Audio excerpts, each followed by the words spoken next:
Halo, Assalamualaikum warahmatullahi wabarakatuh. Sampai jumpa ketemu lagi dengan saya, Bu Putri atau Rizky Nur Putri. Dalam kesempatan kali ini, saya sangat bahagia banget karena Bapak-bapak sekalian sudah sampai ke dalam materi ketujuh. Alhamdulillah.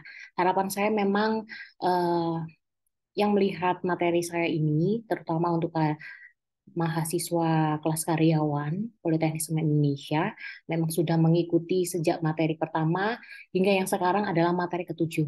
Ya, walaupun materi-materi ini adalah materi-materi yang singkat, namun harapan saya mampu memberikan gambaran terkait sesuai dengan topik-topik yang memang saya paparkan ya. Nanti Bapak-bapak sekalian bisa bisa bahkan mengunggah materi lengkapnya yang ada pada link yang tertera pada description. Atau misalnya Bapak sekalian merasa kesulitan untuk mengakses, maka bisa langsung menghubungi saya via WhatsApp group seperti itu.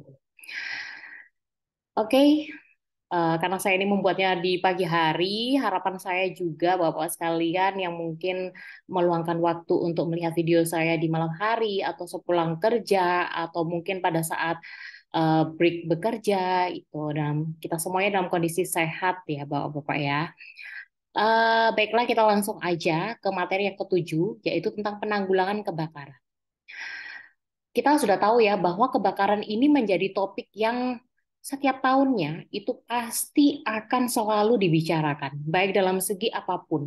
Baik itu memang kejadian yang ada di rumah tangga atau di pemukiman atau bahkan di pabrik-pabrik manufaktur, perusahaan-perusahaan manufaktur yang menghasilkan produk atau bahkan perusahaan logistik atau perusahaan apapun itu saya rasa pasti pernah mengalami yang namanya kejadian kebakaran. Baik itu kebakaran yang bersifat ringan yang mampu diatasi atau bahkan kebakaran yang sudah sangat besar yang memang harus dipadamkan oleh apa namanya aparat tertentu ya atau dinas pemadam kebakaran setempat.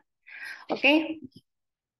Nah, di sini sebenarnya seperti yang kita ketahui ya bahwa kebakaran itu pasti juga eh, memberikan suatu dampak ya atau kerugian baik pada manusia itu sendiri dalam hal ini adalah pekerja maupun di perusahaan. Di sini ada macam-macam yang sudah tertera yaitu kerugian-kerugian yang diakibatkan karena kebakaran. Yang pertama adalah kerugian jiwa. Jiwa ini terkait manusia ya, bisa tenaga kerja, kalau misalkan terjadi di perusahaan ya bisa karena tenaga kerjanya atau bahkan masyarakat sekitar yang berada di perusahaan tersebut gitu ya. Nah, ini kalau kepada manusia sendiri, efek dari manusia sendiri ya bisa luka-luka jelas ya, karena ini kan kebakaran hubungannya dengan api, pasti minimal itu luka bakar ringan atau luka bakar yang sampai bersifat permanen, bahkan hingga kepada kematian gitu ya. Kemudian kerugian dalam bentuk kesehatan. Nah, ini kesehatan ini mungkin bisa jadi seperti saya bilang tadi, yaitu perawatan kesehatan berdampak pada kesehatan akibat kebakaran. Minimal itu kalau misalkan terjadi kebakaran, minimal masyarakat sekitar atau misalkan pekerja-pekerja yang memang jauh kondisinya jauh dari tempat terjadinya kebakaran itu pasti mengalami dampak seperti sesak nafas dari asap yang ditimbulkan oleh kebakaran itu sendiri gitu. Kemudian kerugian aset pastinya akan kehilangan properti yang sudah terbakar itu saya rasa juga tidak akan bisa digunakan kembali, terutama yaitu dokumen-dokumen atau misalkan furniture-furniture yang memang berasal dari kayu, kalau sudah terbakar saya rasa ya sudah tidak mampu terpakai kembali gitu ya. Kemudian kerugian gedung, peralatan, material, produk pastinya kalau produk saya rasa juga ya, karena kan kalau produk itu endingnya adalah dijual kepada customer. Nah, customer juga tidak akan mau ya menerima produk-produk yang reject saya rasa ya, apalagi kalau rejectnya reject yang mayor. Kadang kita kalau membeli produk aja ya dengan reject yang minor aja masih komplain apalagi yang mayor gitu ya Bapak-bapak ya. Kemudian pencemaran lingkungan ini pasti yang sudah saya bilang tadi bahwa kebakaran pasti akan berdampak kepada lingkungan yakni apa namanya ini asapnya itu mampu membuat orang sekitar, masyarakat sekitar atau penduduk yang berada di sekitar tempat kejadian itu tercemar dengan adanya apa namanya asap gitu. Kemudian dampak sosial dan reputasi ini pasti ya, reputasi perusahaan yang saya rasa sekarang semakin canggihnya media sosial, maka setiap kejadian yang di-up kepada media sosial akan menjadi apa ya, berdampak tidak hanya pada hari itu, bahkan berkepanjangan selama bertahun-tahun gitu ya. Nah, ini data statistik, mohon maaf sebelumnya ini saya hanya mendapatkan data statistik yang ada pada DKI Jakarta. Namun saya rasa bisa memberikan apa namanya gambaran pada kita yang berada di Jawa Timur ya gitu ya. Di DKI Jakarta sini data yang saya temukan dari sebuah penelitian dari tahun 2003 sampai 2016 ternyata di DKI Jakarta sendiri yang kita tahu bahwa merupakan ibu kota negara kita yang di situ memang banyak sekali perusahaan kemudian pemukiman yang padat penduduk sekali, itu bisa setiap hampir 2,3 kali per hari itu rata-ratanya. Berarti dalam satu hari bisa 2 sampai 3 kejadian kebakaran sendiri. Dan dari tahun ke tahun ini kita lihat ya, bukannya grafiknya turun turun dengan drastis, tetapi turun sebentar kemudian naik kembali. Ini berarti memang sebegitu besarnya ya kejadian kebakaran dari tahun ke tahun yang mungkin efeknya, bukan efeknya ya, penyebabnya berbeda-beda. Mungkin bisa jadi dari pemukiman, bisa jadi dari perusahaan, atau misalkan usaha-usaha kecil. Nah, di sini juga diberitahukan bahwa ternyata penyebab terbesar terjadinya kebakaran itu yang berwarna biru ini yaitu karena listrik, Bapak sekalian ya. Sudah kita mungkin Bapak sekalian sudah melihat materi sebelumnya yaitu materi ke-6 tentang K3 listrik. Memang K3 listrik salah satu penyebab dari bahaya K3 listrik adalah kebakaran. Nah, ini terbukti dengan adanya data statistik ini memang data tertinggi dari tahun 2000 berapa tadi ya 2015 sampai 2019 ini terbukti bahwa memang angka yang menyebutkan tentang penyebab terjadinya kebakaran adalah listrik gitu. Jadi memang listrik ini harus menjadi apa ya concern utama supaya bisa meminimalisir terjadinya kebakaran. Baik itu pada pemukiman, kemudian pada usaha-usaha baik itu usaha kecil, menengah, baik atau perusahaan-perusahaan besar.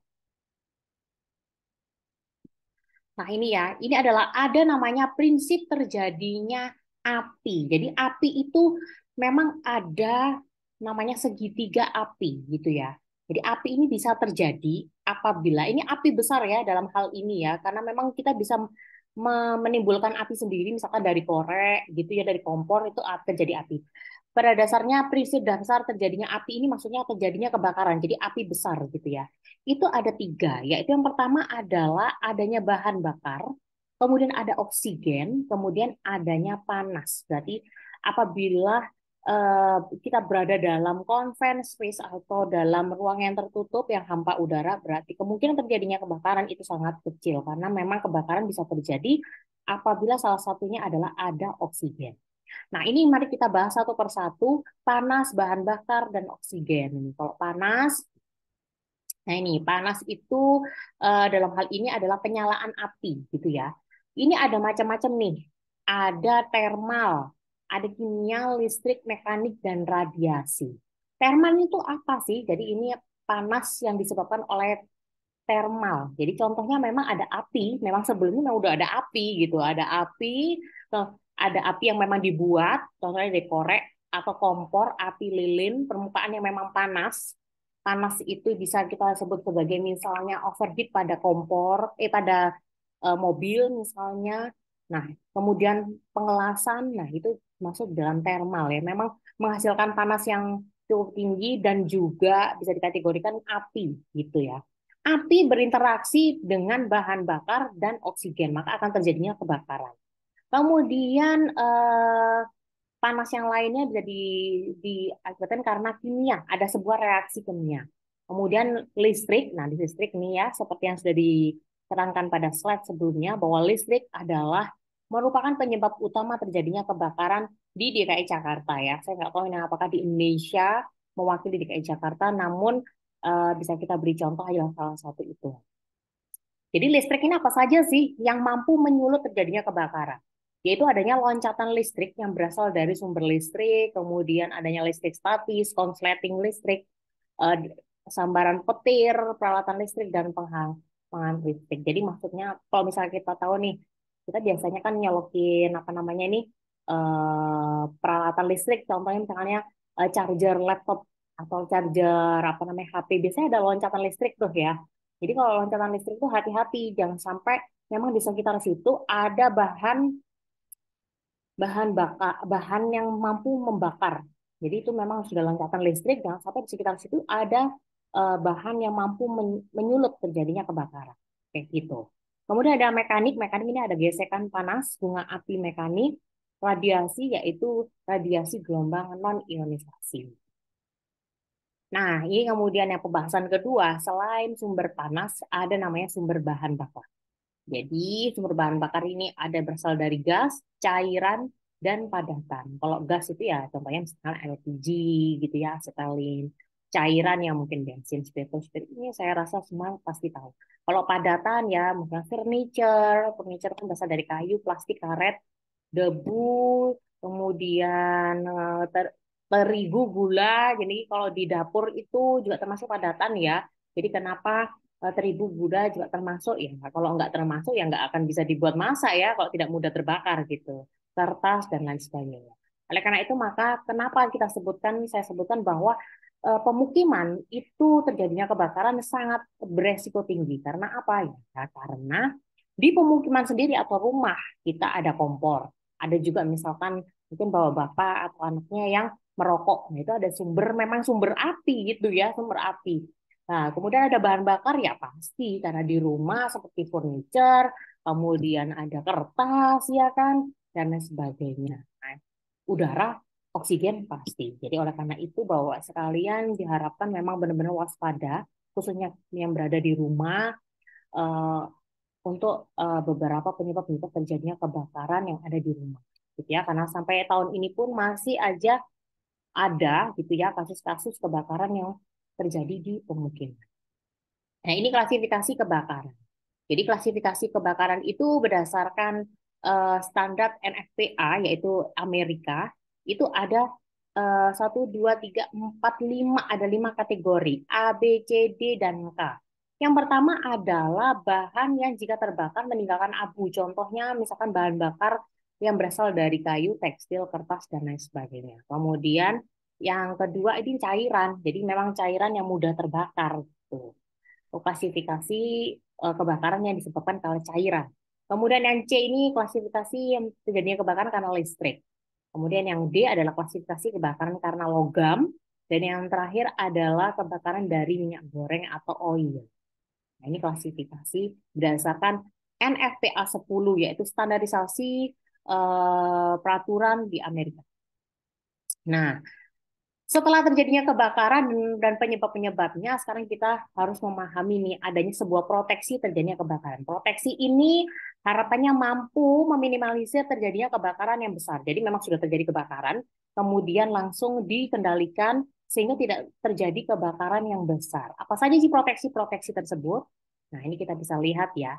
Misalnya contohnya adalah kalau yang seperti Bapak-Bapak tahu, ada proteksi yang namanya proteksi aktif dan ada yang pasif gitu ya. Kalau aktif ini mendeteksi kebakaran yang dapat diklasifikasikan, contohnya misalnya kalau misalkan ada panas, asap, atau kebocoran. Jadi mampu langsung mendeteksi. Contohnya misalnya adalah proteksi ini adalah itu alarm. Jadi kalau misalnya kita ke mall atau misalkan di perusahaan ya, di mall, perusahaan, kemudian mungkin kantor-kantor, itu ada alarm pendeteksi kebakaran. Jadi kalau misalkan ada suhu yang memang panas atau asap, rokok segala macam, hotel itu biasanya ada, itu maka akan bunyi itu alarm. Nah, ditakutkan memang ada sebuah potensi terjadinya kebakaran. Ini termasuk dalam proteksi aktif. Kalau proteksi aktif yang lainnya adalah contohnya dengan smoke control ya, ini sama ya, yaitu alarm itu tadi. Itu.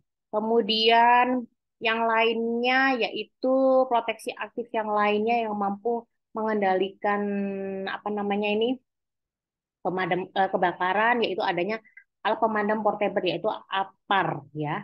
APAR ini bentuknya seperti ini nih, seperti tabung seperti ini ya kan, mungkin pasti kita sering lihat ya di kantor atau misalnya di gedung-gedung atau misalnya di, saya rasa nih gedung-gedung yang bersifat umum pasti ada namanya APAR. Nah, APAR sendiri ini ada klasifikasinya Bapak Ibu.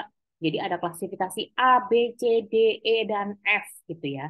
Nah, ini disesuaikan dengan bahan-bahan yang ada di sekitarnya. Jadi bahan yang menjadi bahan bakar gitu. Karena berbeda misalkan nih kebakaran yang diakibatkan karena furniture atau padat itu berbeda dengan bahan bakar dari listrik itu ya. Jadi memang aparnya nanti akan berbeda-beda jenis seperti itu. Seperti yang tertera pada slide-slide ini. Jadi ada yang dari air, ada bahan kimia basah, busa, bahan kimia kering gitu ya. Kemudian ada karbon dioksida, gas cair kayak gitu. Ini tergantung dari bentuk apa namanya ini bahan yang terbakar. Jadi kalau misalnya kayu dan kertas, maka harapannya bisa memakai apar yang berbahan pemadaman air. Gitu.